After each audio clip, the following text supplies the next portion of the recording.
Hey guys, what's up? It's your girl Mo and welcome back to my channel.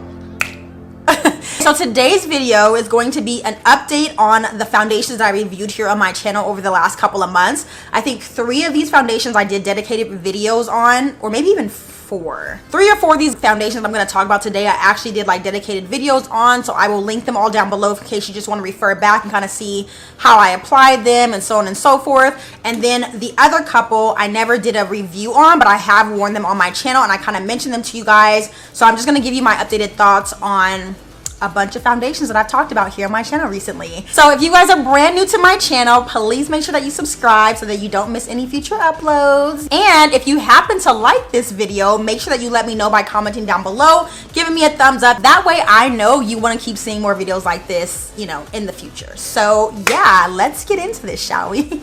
Okay, so I'm going to start off talking about this foundation, which I actually, despite all the stuff that I just said in my intro, I never did an actual video using this foundation. I just recently hauled it and I already have updated thoughts, so I might as well share them with you right now. This is the Estee Lauder Double Wear Stay in Place Makeup Foundation. I have the shade 7C1, and to me, this foundation is just repackaged MAC Studio Fix Fluid, which is one of my all-time favorite foundations in the world. However, unfortunately, my skin type does not agree with it, and I actually break out really badly when I wear it. And I noticed that this is very, very similar finish-wise, consistency-wise. I know that MAC is under Estee Lauder, so I figure literally it's probably formulated almost exactly the same. This foundation is beautiful, but this actual shade actually does pull really gray on me. And one of my subbies mentioned that in the comments of my haul video when I told them that I was going to try this on camera. I ended up trying it the next day for work, and that's why I never did a video, because the next day when I tried it for work, I noticed right away that it was gray and that my skin, I don't want to say my skin tingled, but I was like, I can tell that I'm going to have a reaction to this foundation. I was like, if this is anything like Studio Fix Fluid, it's going to break me out. I don't even want to fall in love with it just to have a bad result. So I figured whatever, I'm just going to return it and call it a day. So those are my updated thoughts on this foundation. If you have sensitive skin like me, this may not be the foundation for you, especially if you are allergic already to MAC Studio Fix. I would say skip on this. Okay, next foundation is the Pat McGrath Skin Fetish Sublime Perfection Foundation. I have actually 2 different shades. I have Deep 33 and I also have Deep 32, which is in my makeup drawer over there. This foundation is so beautiful, but unfortunately it breaks me out. So again, if you have sensitive skin like I do, you might want to be wary of this. This is a $68 foundation. Did you hear me? I said $68, okay? Which is crazy, and I'm super sad that I bought 2 bottles that I can't even wear. So if you are one of these skin tones and you want to purchase it from me, let me know in the comments down below. I literally might be willing to sell it. It's so sad because this is such a beautiful foundation. It just doesn't agree with my skin type. So I just can't wear it anymore. And that's pretty much it on that. I feel like I'm blinking super weird because the glue, the lash glue, is stuck to my bottom lash line, so that's cute. Okay, next up is the UOMA Beauty Say What Weightless Soft Matte Foundation, which I love. Oh my god. So I actually have good news about this one. This foundation is gorgeous. I do not recall it ever breaking me out, although I haven't worn it much since I first purchased it, only because the shade that I have is too dark for me. So I have the shade Black Pearl T1N as in neutral, and I think I need to go a few shades down. Like, this oxidized and looked really, really dark on my skin tone, even though I highlight the center of my face and do all that, and I put powder and all that stuff. It still looked way too dark for me, and unfortunately I didn't even notice it until several times after me wearing it. But I love the foundation so much that I was like, oh my god, I gotta go back and get another one. At the time though, when I first bought this foundation, you guys know if you would have watched the other videos, I had purchased like a lot of foundations around that same time, so I never ended up going back to get another shade. But I do recommend this foundation because it is really like, it says it's a soft matte. It looks skin-like, which I love, so that if you don't want to do like a full beat, you can totally get away with that. But you can also build this up and give yourself like a nice full coverage, and it doesn't ever look cakey or anything like that. This is a really, really nice foundation. So whenever I do make the time to go back and get my correct shade, I will be sure to use it in a future video so you guys can see it in action again. But this foundation is bomb.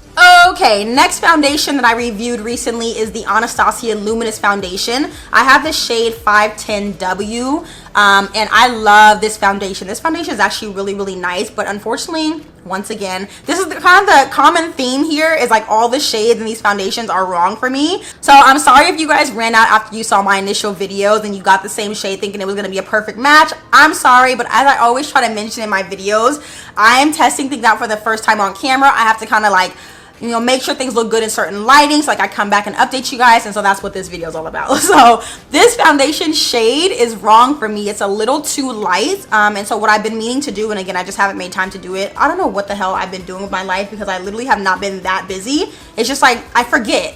But anyway, I need to actually take the time to purchase a deeper shade of this foundation and just mix the two, and then I'll have a better shade match. But this foundation is really, really nice. It is a luminous finish, which is not really my preference because I do have oily skin. I prefer something that's a little bit more matte or natural. But I'm gonna mention another foundation in a second, which is what I used to use to mix this with, and I loved it. So for me, like I always say this, if you guys are new to my channel, then this is brand new to you, but I don't mind mixing foundations. And a lot of times, if I'm not mixing to get my perfect shade, I'm mixing to get my perfect finish. So like mixing a luminous foundation with a more mattifying foundation gives me a good happy medium, and I don't mind that at all. So I highly recommend this foundation, and it also did not break me out, so we were already winning there. Okay, next foundation. This is the second to last one I'm going to give you guys an update on. This is the Urban Decay Stay Naked Weightless Liquid Foundation, and I have the shade 90WR. Oh, I never did a dedicated video on this foundation, but you guys have seen this in action on my channel. I used to mix it actually with the Anastasia one, and I love it. It's so beautiful. Unfortunately for me, this one's too dark by itself, just a smidge. When I first started wearing this, I would wear it by itself, you know, initially, and it was just a little bit too dark for me. Then I started mixing it with other foundations, and I loved it that way. But by itself, it has a beautiful finish. It's very thin and like liquidy, but this also breaks me out, and I don't know what I need to start being more mindful of what ingredients are in foundation, so I can kind of start to track a little pattern and notice what ingredients break me out. But for whatever reason, this one breaks me out. Even when I mix it, obviously it's still coming in contact with my skin, so it doesn't agree, and I end up getting breakouts. So it's like a no bueno for me. I can't really wear it. The last foundation that I did a review on here on my channel is the Juvias Place I Am Magic Velvety Matte Foundation. This foundation was so disappointing for me because it broke me out so bad. And the reason why I'm so disappointed is because this foundation was so bomb. Like, I loved it so much. It was beautiful. The shade range is pretty good, even though the undertones for me were a little bit tricky.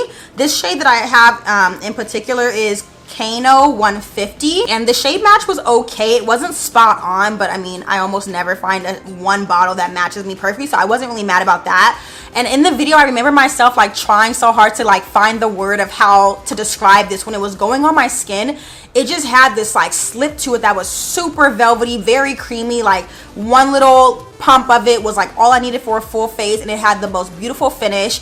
And the reason why that was is because it has all kinds of silicone derivatives up in this thing. The second ingredient is dimethicone, and then a couple lines down it has some trimethicone, something else, methicone. I don't know. It's like all these silicone type like sub products, and that unfortunately does not agree with my skin type. So that's why I was super disappointed about this one. So again, for all the ones that I had mentioned that like they broke me out, if you have sensitive skin, be wary. But if you don't have sensitive skin and you've noticed that you've never broken out from like a specific ingredient, I would highly recommend all of these. For me, the biggest issue amongst most of them was that it just broke me out. So aside from the UOMA Beauty and the Anastasia, these are the only two that I'm actually just gonna go back, get different shades in, and then I can happily wear them and be living my best life. But the other four,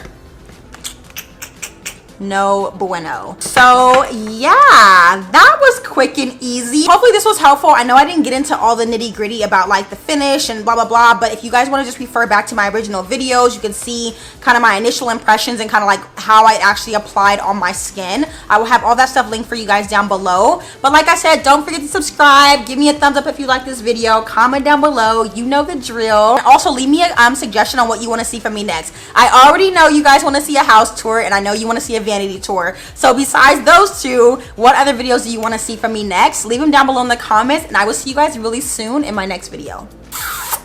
Bye.